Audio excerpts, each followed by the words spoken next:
So what we will do today is I'm planning to discuss some ethical issues. Like we will take up some issues, and I will, I'm going to unmute all of you, so you can also talk in between, and it will be an interactive session. And tomorrow onwards, we will take up the case studies and we will try to solve the case studies and we'll see the different approach in solving case studies.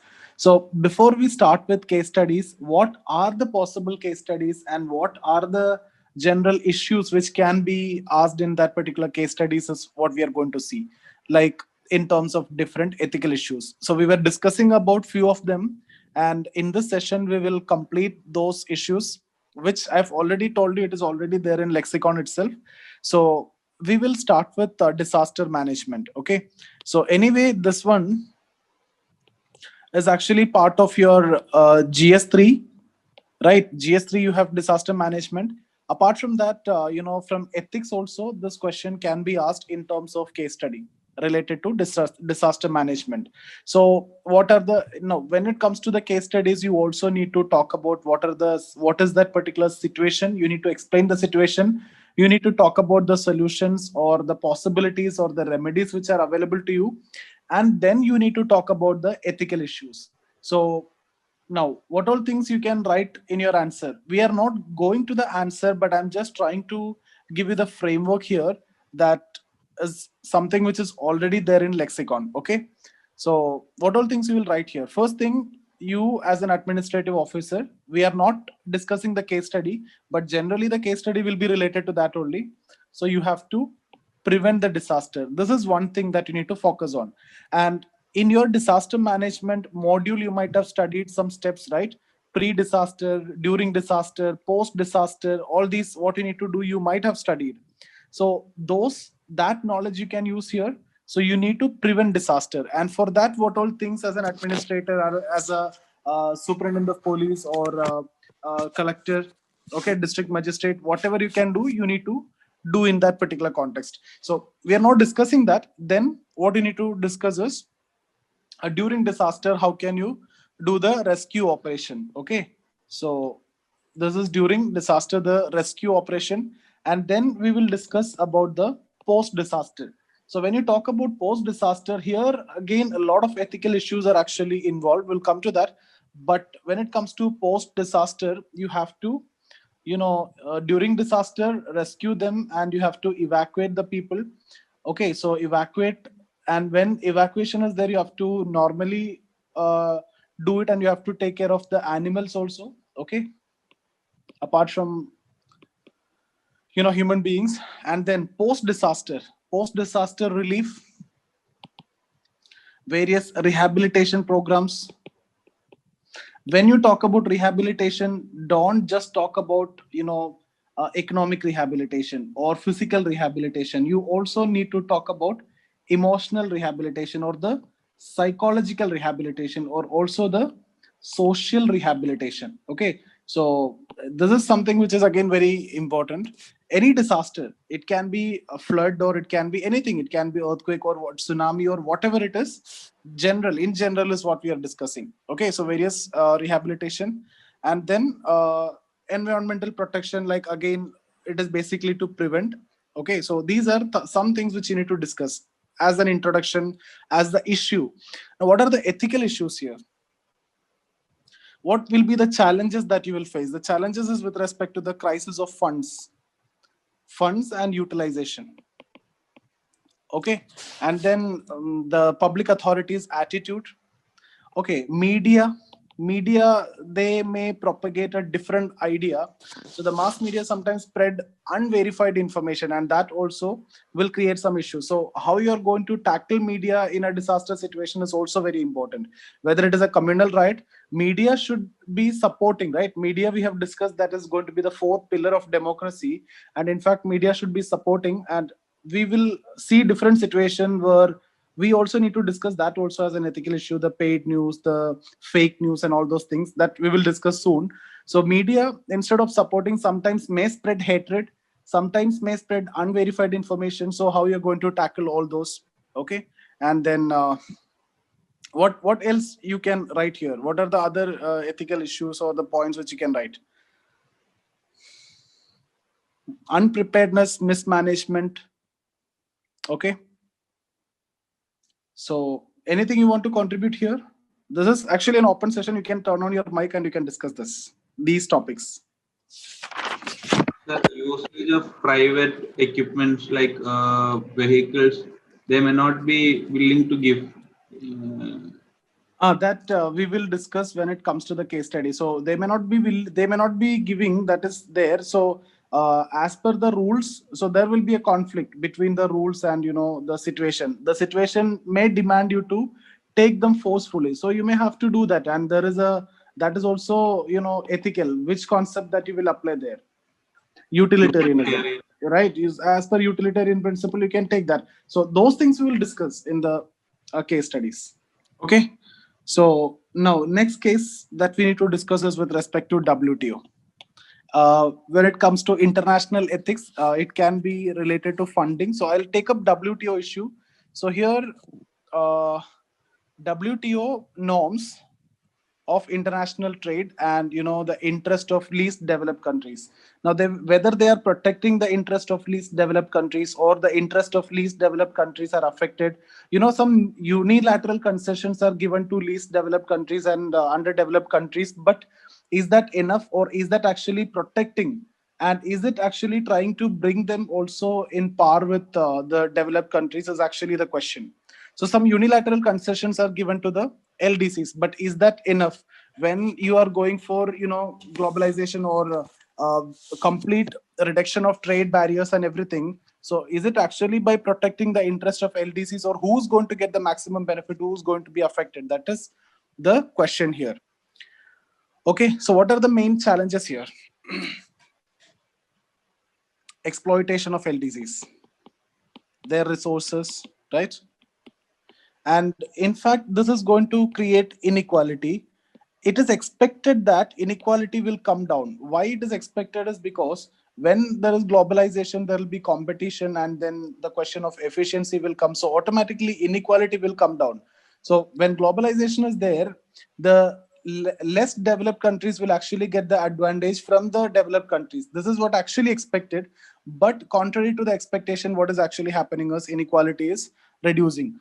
Okay. And absence of fair and equitable system, protectionism. Protectionism. So here you need to, I hope you know about all these topics. Protectionism means the developed countries will come up with some protectionist measures in terms of various animal rights issues. Okay. Animal, you might be using the animals. Okay, so they ban some leather, etc., right? Like you are killing the animals, and we are against that. Based on that, so there are some provisions in WTO. Based on that, you can go for protectionist measures. So mostly it is in favor of developed countries. So most of the terms and conditions are actually developed by the developed countries, decided by the developed countries in their favor. Even though WTO, which is actually based on consensus, it is based on consensus, but still majority says actually for the developed countries, whether it is subsidies or anything. Okay, so just have an idea here. It is obviously what are the positives? Positives is actually, global trade is actually going to improve efficiency. Okay, so when trade barriers are actually coming down, this is going to bring efficiency. How it is going to bring efficiency? Let's say between A and B, between these two countries, and one more country C is there. Okay, so here A is producing something at the cost of 10 rupee, B is producing something at the cost of 9 rupee, and C is producing something at the cost of let's say 8 rupee. Okay, now if there is a, see here, if A is imposing a trade barrier or a import duty of, let's say, 3 rupee from C. Okay, now do you think people from A will import from C? No. What will happen? This will become 11. So in your country you're getting a 10, and why you need to import? Okay, so this is actually the question. But if you see again, now here, that means varying tariffs are there. Let's suppose here there is no tariff, there is a free trade agreement. So there is a possibility that you will import from here. Okay, so here this is the most efficient country in terms of the production, but this most efficient country is actually not getting that advantage of its efficiency. Why? Because this trade, this custom duty, the duty which is imposed by this country. So if WTO is there, and if it is based on equal principles, what is actually going to happen is the entire world is open, and the most efficient will get the advantage. And actually, who's the most efficient? Mostly the developed are most efficient. So in that way, it will become actually disadvantage for the LDCs. I hope you understood this point. You don't want to go to the technicalities. The point is, if there is a equal import duties and everything, let's say, or free trade is there, so here this can be imported at 8, this can be imported at 9, and domestic production is 10. So you can import. So here, who's the most efficient one? This guy is the most efficient one. So he can, do anything everywhere. But obviously, the other ethical issues, the domestic industries will be affected. Okay, and that is the concern that we are actually discussing. So positive, you can write this efficiency and all these things. Okay, and it may reduce inequality over a period of time. But as a negative, it is going to affect the underdeveloped countries, or the developing countries, and the least developed countries. So these are the points which you need to mention. And but positives are also there. Okay, so these are the negatives, and mostly it is in favor of developed countries. Almost all the policies, all these protectionist measures, etc., decided or defined in favor of all these. I hope, see, my objective is not to discuss what is WTO. I hope you know about various subsidies, this blue box subsidy, green box subsidies, amber box subsidy. Green box subsidies, okay, but other two subsidies are giving some edge to the developed countries. Okay, most of their subsidies actually coming under those categories, so they don't have actually any restriction with respect to subsidy. Now let's say one example I'll tell you. India is giving, let's say, uh, just as an example, India is giving 20 rupees as subsidy. Okay, and US is giving around 80 rupee as subsidy, but still their subsidy is not coming under restriction, but India's subsidy is coming under restriction, and we have challenged it also. The reason is they are giving subsidy under some other category like amber box and blue box.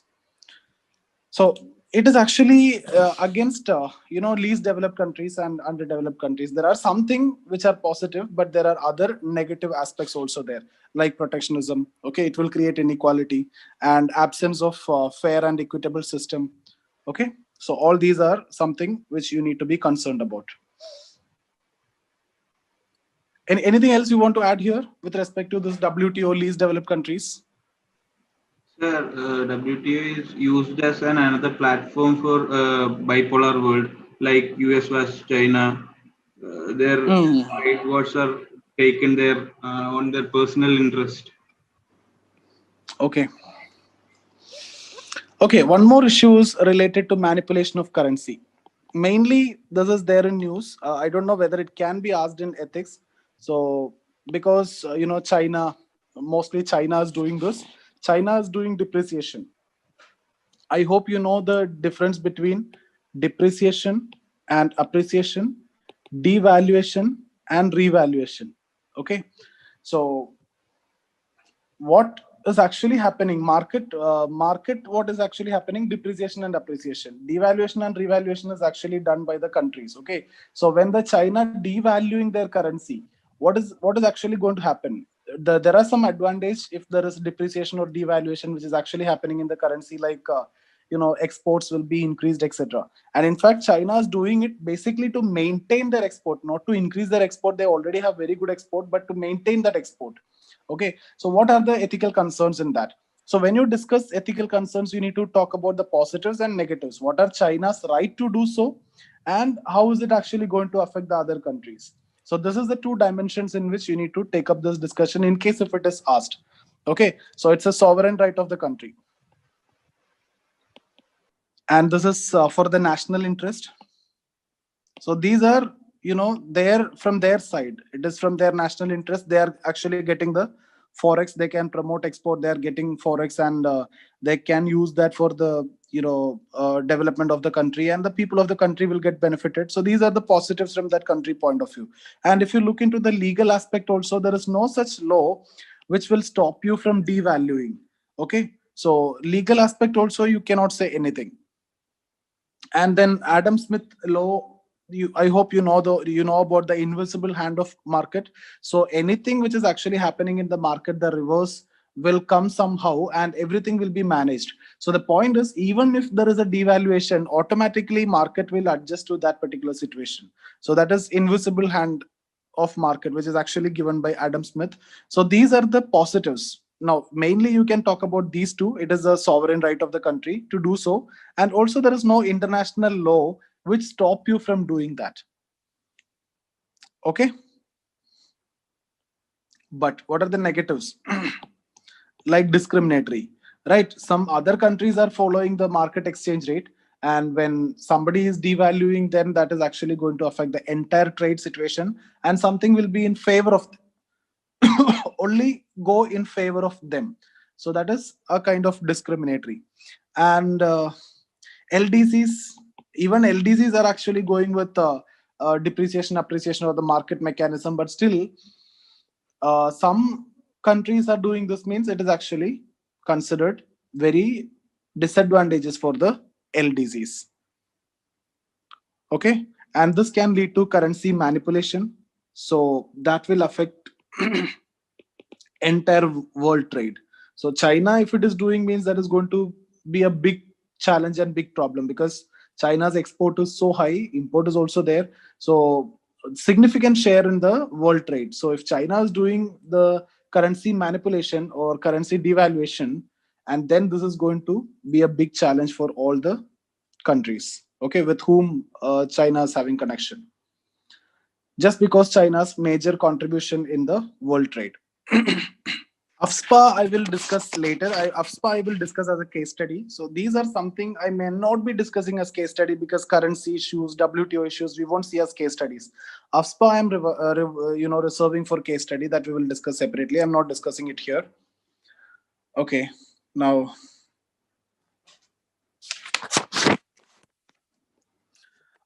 international ethics. Actually, WTO will come under that. Currency will come under that. So what else? Developmental assistance. Developmental assistance. Okay, what about, or you can say conditional development assistance, right? So the ethics behind this conditional developmental assistance. What are the positives? Arguments in favor which you can write as altruism.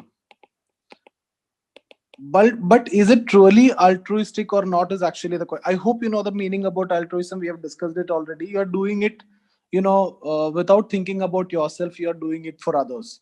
So truly altruism, it may not be possible. Altruism, or you can say humanitarian support. So in this context, it is considered as desirable and it is good also. Okay. So that is a positive which you can write. Then there will be a contract. So when the contract is there, they are supposed to repay it back. So when you are doing some assistance, there has to be a contract. So contractualism. Okay. So mainly this is the positive, the humanitarian support. This is what you need to highlight. See, guys, you don't want to write too much about anything. You hardly need to write how much? 150 words. And for that, you need 3-4 relevant points in your answer. Okay, and justify that 3-4 relevant points, and that's enough. It's not that you need to write too much of things in bullet points. When it comes to ethics paper, try to write maximum in paragraphs and only the relevant points. Okay, what are the ethical issues here? See, you're offering support, developmental assistance, but it is on the conditional basis. So that is actually irrational. Okay, so the other country may not be able to repay it back, okay, when conditions are imposed. And then you see, when IMF have helped India during 1991, that time also there were conditions, right? That Washington consensus.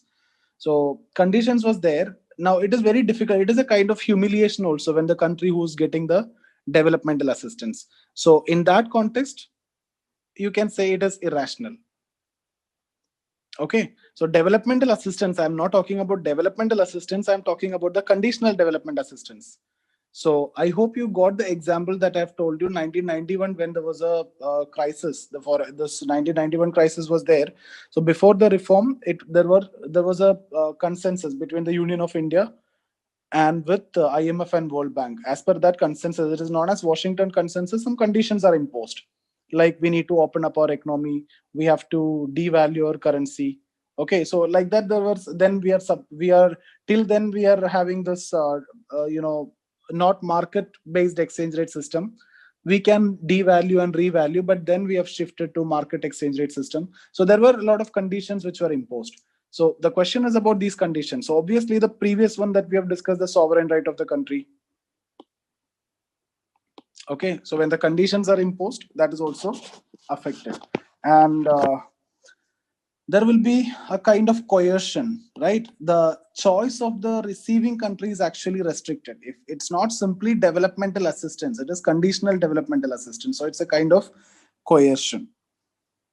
Okay, so anything else? Okay. In case of that assistance, what will we write it as conclusion? Which one? That assistance, humanitarian assistance.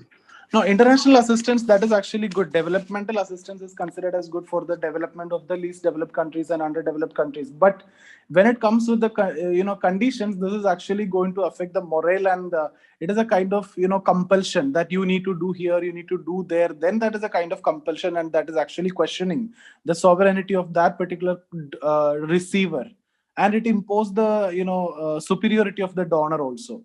So here there is no question of inferiority of superiority when you are giving something, and when you are giving some developmental assistance, it should not be an opportunity to show your superiority over the other country or to highlight the inferiority of the other country. So that is a question here. Okay, we So can, it has to be, if it is free it and has to be, it has to be done without any conditions. Now, but there are positives when it is done with the condition. The positive is then there won't be corruption, there won't be mismanagement of the fund, there won't be diversion of the fund. Okay, though they have to implement in this way. So there are positives, but there are negatives also. Both you need to write, but at the same time conclude in a positive way. When you are giving assistance on a conditional basis, it is actually challenging the sovereignty of the country. okay, sir. Okay, thank you. Okay.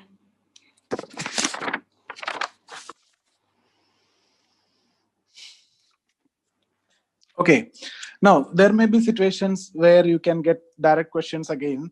Humanitarian intervention. Forget about this. We have done the manipulation of currency. Okay, you may get 2-3 points that we have discussed. That is enough. And then this one, WTO, we have done. And this developmental assistance. See, in case these are possibilities, not sure, because these are the debates which is coming in the ethical dimension. That's why I'm discussing this, and it is there in your textbook also. Now, humanitarian intervention, some human right violation is going on some countries. Okay, maybe because of war or ethnic cleansing, all these issues. So what about this one? How this is justified? Is it, what are the positives and what are the negatives? Positives means what? When I'm talking about something, is it justified? When I'm talking about negative, in what are the ethical issues with respect to that?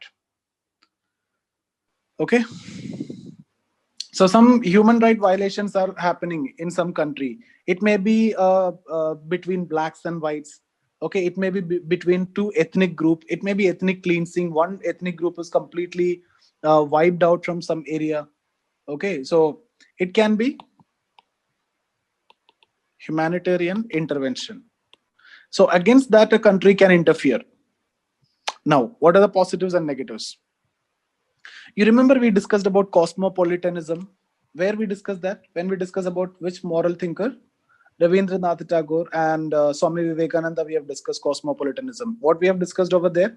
We have discussed the concept of international, global citizenship, right? So now the cosmopolitan approach. So then it is your duty actually to protect the human rights of everyone. Okay, so in the time of, or in the era of cosmopolitanism, it is actually the state's responsibility to protect them. Okay, so the sovereign states have the responsibility to protect the human right of the people as sanctioned by UN Charter. So it is the responsibility. That way, it is actually, so I'm writing cosmopolitan perspective or cosmopolitanism. Second one, you can say moral duty. Just because the human beings are suffered, okay, and their human rights are violated, it is your moral responsibility, it is moral duty that you need to help. So that is another thing. So these are two positives. What are the ethical issues here? Obviously, in all these cases, one common ethical issue that we have discussed is what? Whether it is currency manipulation, I've told you this is that country's right. Then whether it is developmental assistance or WTO, one common thing that we are actually discussing is the sovereignty. So any question with respect to international ethics, this is something which is very common. Any question which is coming with respect to international issues, this is one of the point that you need to highlight over there. Sovereignty of the affected country. Okay, so sovereignty and right of self-government. Now there may be questions and there were instances of vested interest and hegemony. Can you give me an example? Like US on Iraq, Afghanistan. So Yes. they try to take these, see, these developed countries may take this as an opportunity to, highlight their superiority. They will simply interfere and they will say that they are the global leader. So that trend also you can see. So that is actually a not a desirable practice. Okay.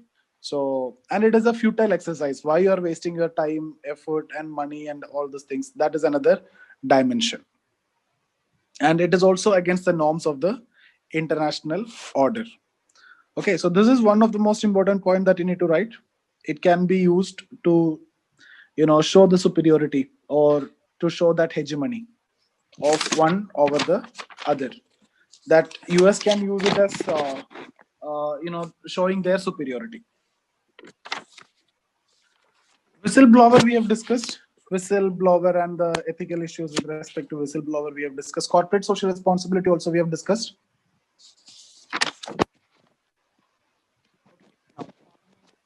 What about farmers problem? And now this is general, guys. This is something which you should be talking about. What are the farmers distress, farmers suicide, farmers distress? I'm just writing distress. It can be anything. Okay, the indebtedness, it can be poverty, it can be suicide, any issue which is connected to farmer. There is a very famous saying, farmer is born poor, end poor. Okay, now what are the issues? Mostly the issues are there, but politicization of the issues is what you can see. And they won't, neither the farmer is not going to get any advantage. It is the politicians who's actually getting the advantages out of the farmers issue. Okay, so politicization of issue, this is one challenge. Okay, now another ethical dimension that you can see is with respect to MSP and also with respect to loan waiver. Loan waiver, this is one of the reason why most of the farmer suicide is actually happening, right? So how can you prevent this? Now, is it a possible solution? Loan waiver, not always possible. It will not be sustainable also. Now, what is an alternative? What you can suggest is, this suicide is because of loan, but this loan is not taken from institutional sources. Okay, farmers are, I'm talking about small farmers. They only will face all these problems and challenges. The big farmers, they will get all the support from the government. They will get loan from the bank at very cheaper interest rate also, so they won't face any problem. They become richer and richer. But I'm talking about the small and marginal farmer. They won't get loan from the banks because there is an issue of credit worthiness. Okay, so what will happen? They will approach the money lender. And you see, bank, let's say 10%, 15% is the interest in bank. Let's say 15% is the interest in bank. Okay, now, or let's talk normal. Let's say for farmers, let's say 10% is the interest in the bank. or let's take 12% as the interest in bank. Money lender will say that I'll charge you 10% of interest and I'll give you loan. Now, do you think this is actually going to be possible when bank is giving 12%, money lender is giving 10%? But they believe and they will go here. Actually, what is actually done? 12% is for year. This 10% is per month. Okay, so for example, you are taking 1,000 rupee loan. What is the 12 percentage? That is 120. This 120 is per year, but the money lender will tell that I will give it for 10%. So what is that? 100 rupee. This 100 rupees for per month. Okay, so per year, how much you are paying? 1,200. How much you have taken? 1,000. You are paying double within a year. So this is how you come in the debt trap. You have to pay 2,200. If it would have been from here bank, how much you need to pay? 1,320. So this is how almost more than double. So this will put them in trap, and this money lenders will come to your home and they start creating issues. They start exploiting your wives, and all these will create issues, so they will commit suicide. Okay, now what is the alternative here? Loan waiver is not a solution because they have not taken it from institutional sources. What you can say is, okay, making available the institutional credit is more important. Now, there is loan waiver means what? You are giving subsidy. That's not feasible neither for the country nor for the farmer. Okay, and if it is done, if already you are giving subsidy, and who's getting all these subsidies? The rich farmer is only getting the subsidies, not the poor farmer. So what can be done? Instead of subsidy or instead of loan waiver, make sure that the farmer won't approach the money lender. How can you make sure that? Make sure that the farmer will get the institutional credit. Okay, so most important point that you can write under this is that timely and adequate credit from the institutional sources is more important than the subsidized loan. So give away with subsidy, no issues. I hope you understood this point. Okay, so that is one thing that you can write. So what's the word that I've told you? The formal or the institutional credit is more important than the subsidy or the loan waiver. Okay, now see, MSP, here also there are positives and negatives. MSP is good or bad? MSP is actually considered good. Why? Because if MSP is not there, what will happen? Next year, let's suppose there is a bumper production, the prices will come so drastically down, so the farmers will be affected. Okay, so next year the farmers will produce, so next year prices will shoot up. So who will affect? Consumer will get affected. So government maintain a MSP so that the farmers will be sure that they will get up to this much. So there will be production, and if there is more, still the farmer don't have to worry, and the consumer will automatically get the benefit also. So MSP is required. But nowadays, this rich farmers associations and all, which is actually continuously pressurizing the government to increase MSP, increase MSP, and increase MSP and all this. So when increasing MSP, now the market price of wheat and rice is almost equal to the MSP only. So ultimately, what will happen? There's actually going to be a burden for the government. Okay, that is from the fiscal deficit point of view. Now, money lenders dominance, that is another issue that I've discussed already. Okay, loan waiver, which will create a moral hazard, that is something which you can write. There is no point in me discussing that. Just before, I've told you loan waiver is not anyway desirable because this is subsidy. It's not only moral hazard, it is going to affect the entire country. It is going to make the fiscal burden also.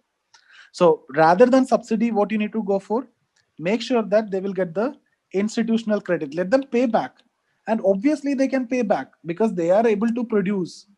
And that produces enough for them to pay back the loan if it is, let's say, 10%. On the other hand, you are charging 120%. That is way too high.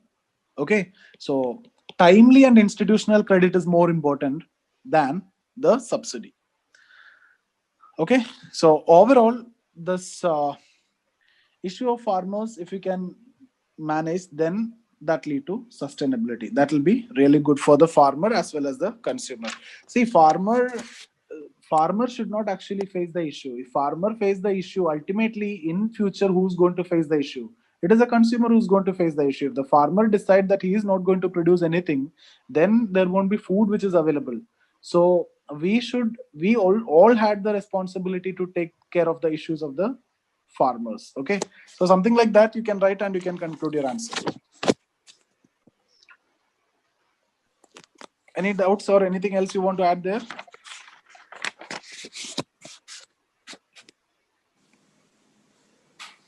Sir, hello. Ah.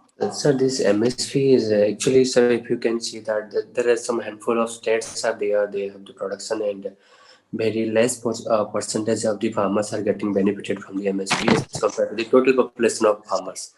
So the government, in case like if you see about in aspect to the new educational farms bills with that, That you need to do. Why? Because see, this remote farmers and all, they are not aware of this MSP and all, and whatever the middleman will tell them, they are just getting that amount, and all these will be the only the rich. That's what I'm saying. All the subsidies, MSP is a subsidy. So I've generalized that, and I've told you all the subsidies actually go into the rich farmers and not the poor peasants or poor shareholders or farmers.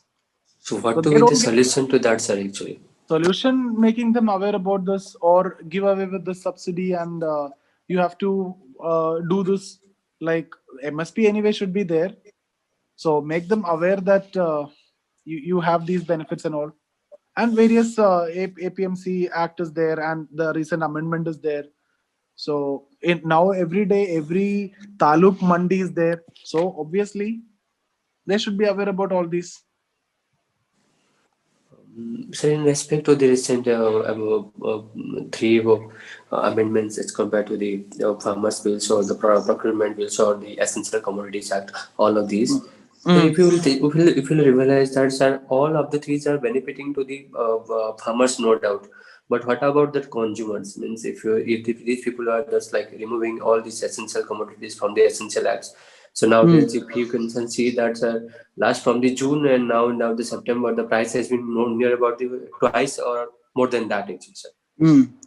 So was just thinking about for the politicization of the political gain to increase every year as MSPs and providing the benefit towards the corporate or the financial sectors, and not thinking about the consumers. So Now, how we obviously, can. that political pressure will be there to increase the MSP. But anyway, you have to increase MSP every year. The production cost is more, so marginally you have to definitely increase MSP. There is no doubt in that. Based on inflation and based on the production cost, you have to increase MSP. But obviously, as you said, the political pressure is there. Farmers Association is there, but and that may affect the consumer very badly. But obviously, the farmer also should get benefited, no? So that is there, that has to be there, like some kind of marginal increase in MSP should be there. But the problem now is MSP and market price is almost equal.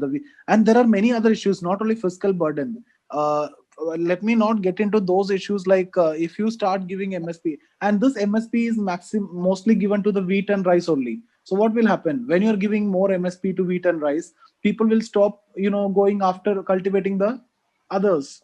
So diversification of crop will come down, and there it will be scarcity, and there the price will increase, and all these issues will automatically happen.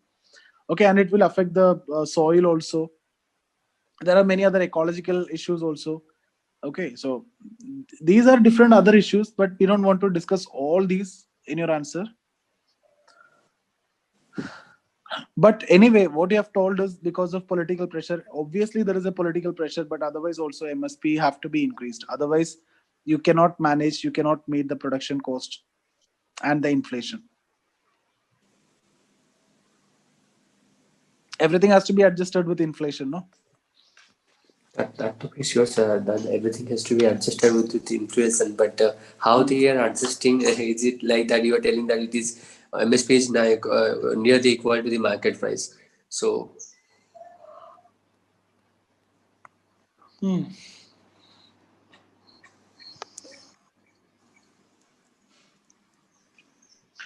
Okay, so next is, I think I've already discussed about this sustainable development or environmental ethics I've discussed, but we will see any more point need to be discussed here.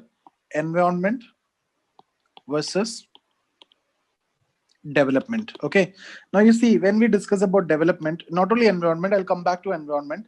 when there is a development, there will be some crisis with respect to Sorry, development. sir, for disrupting actually. Sir, in that farmers issues, obviously there should be water ethics is available, because nowadays they are using lots of groundwater and that aspect of that. So whenever we are just for the more production, we are using the water also, the groundwater. So they Yes. recommend that.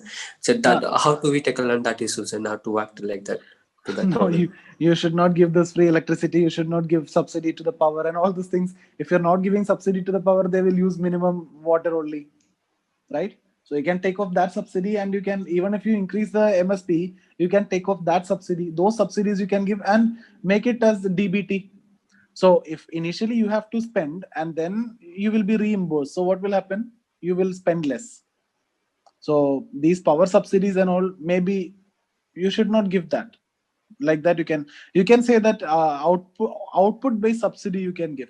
So these are economic Gaurav. These things will not come in ethics discussion actually.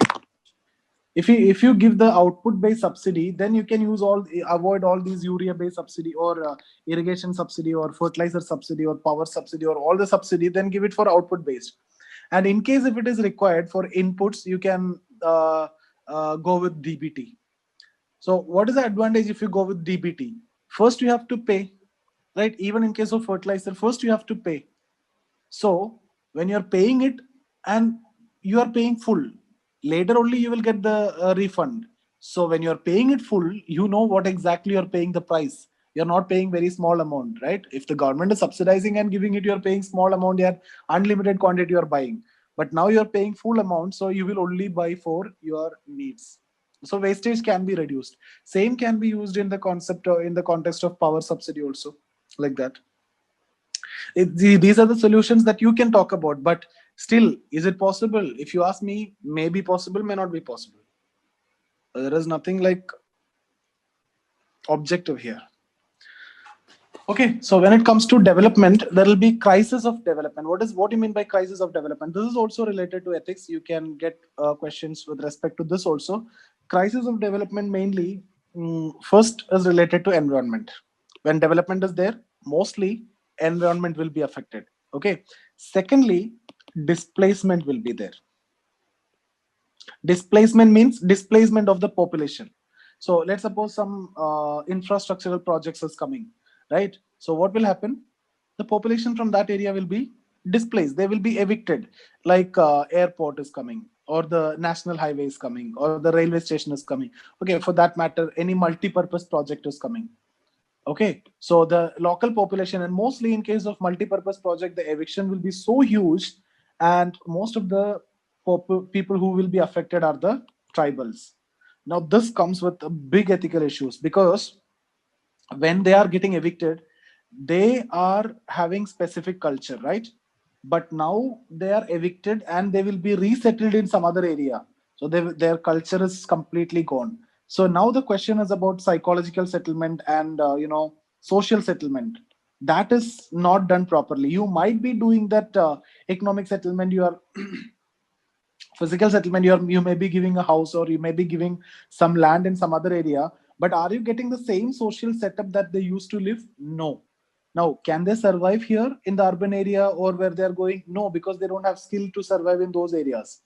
So they will be mostly affected. Okay. Secondly, when I talk about displacement, there are two types of displacement: involuntary and voluntary. So involuntary means like this: when some projects are coming, you are forced to vacate from that area, from your own area. You have no choice with respect to that. Involuntary. Second, voluntary. That is also because of development. But what development? This lopsided development, or the developmental disparity. So for example, some area, this area 1 and area 2. Area 2 is getting much more developed compared to area 1. So what will happen? People from area 1 will go to area 2. Okay, for example, non-green revolution area to green revolution area farmers are migrating, or from rural to urban people are migrating. So this is migration which you are doing because of the disparities in development. That is also connected to development. Okay, so that is voluntary development. You are going in search of better opportunities, but still, yeah, you are going in search of better opportunity. Why? Because in your area opportunity are not available. Why? Disparity in development. Okay, regional inequality. Are you getting me? So it is affecting, definitely affecting the environment. That is only one dimension. So development is coming up with so much of other issues also. Okay, displacement is one issue. Voluntary, involuntary displacement. I hope you understood all these. Now, environment that we have already discussed, you need to talk about what? What is the solution? Sustainable development. So when you talk about sustainable development, what is that? I've discussed about three dimension. Economic development, that means economic growth should be there and development should be there, and also environment should be protected. Now if you remember, I've given you 2 3 concepts related to this green GDP, genuine savings, and everything we have discussed before, so I'm not getting into all those details. So if you remember, I've also discussed with you the intrinsic value of every individual. Just because he is an individual, he is having some intrinsic value. Similarly, there is an intrinsic value for environment. That intrinsic value is for anything and everything. You talk about your mobile phone, intrinsic value is there. The current market value is actually the intrinsic value of the phone, right? So for everything there is a intrinsic value of nature. Okay, so this is one of the point which you can write. Then moral rights of animals and environmental justice, sustainability issue, intergenerational issue. So you can talk about Mahatma Gandhi. We have discussed about nature of everything which can satisfy our needs, but not greed, right? Right to life with dignity.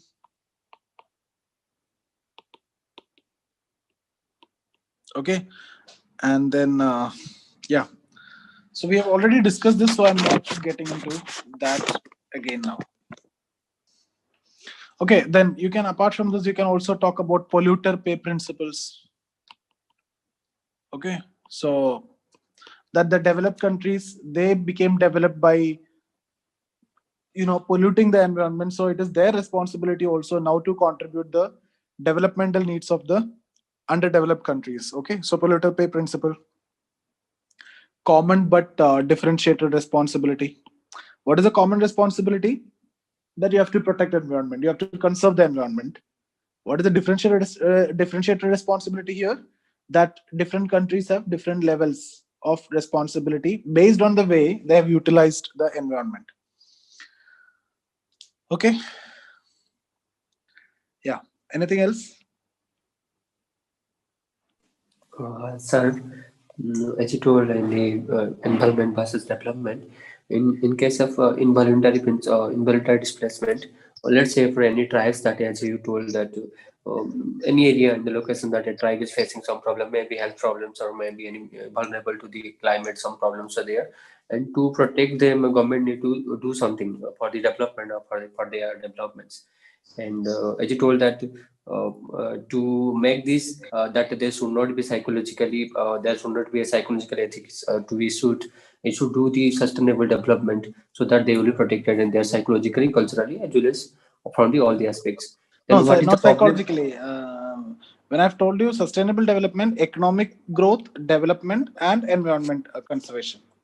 Okay, so if you Yeah. can do the sustainable development, then what is the problem that we are not doing the sustainable development? No, we are not able to do that.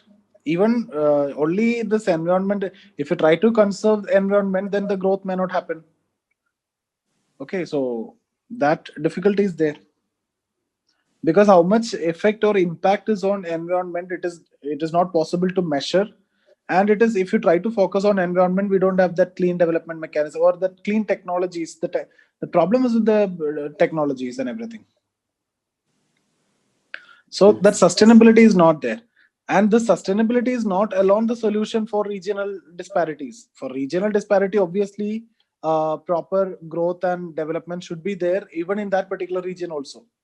And to solve this regional inequality, only all this, government companies and all big companies established, right? But it was not able to. It was again, in fact, creating this regional inequality. Means we have to compromise any of that three aspects. No, I'm not saying we need to compromise. It is very difficult to achieve growth, by conserving environment. Difficult to achieve it, but it is not impossible. If you have the technology, if you have that mechanisms, then you can achieve it. But as an underdeveloped countries, and we don't have the technology for that. So that is what the demand, no technology transfer.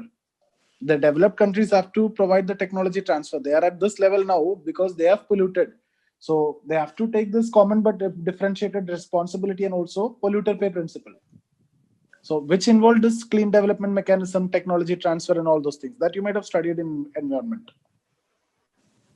So means to road this, solution from this sustainable development problem. The major problem we can we can say that it is technical problem, that we have not the advanced technology, and for that we need to be technological transfer should be there. Means that should be our solution. No, not just alone stress on technology, Gaurang. It's a wider concept. Sustainable development means over a period of time, so much of things has to happen, and this is our goal by 2030. We are following the sustainable development goals, which involves so much. I think 118 clauses there. So much of things are involved in that. But I'm saying broadly, these are the three dimensions. That's what I want to say when I want to conclude this subject, that sustainable Huh. development to be there, Huh.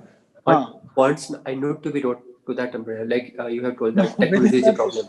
you don't want to explain. If it is about conclusion, what we need is a sustainable development where the growth has to be there, development of the people also have to be taken care, and the environment must be protected. So when I talk about sustainable development, it's not about protecting environment. At the same time, growth is also required. That is very important. Okay, sir. Thank you. Yeah. So we will stop here. Tomorrow onwards, I'll start with the question papers, previous year papers. We will try to see how you're going to solve the questions, and we will discuss the case studies. Okay. So see you guys. Sir, it will tell us that what is the tomorrow the case study, so that we will think about Tomorrow, it. I will try to send you the case studies before. Okay, sir. Thank you. Yeah.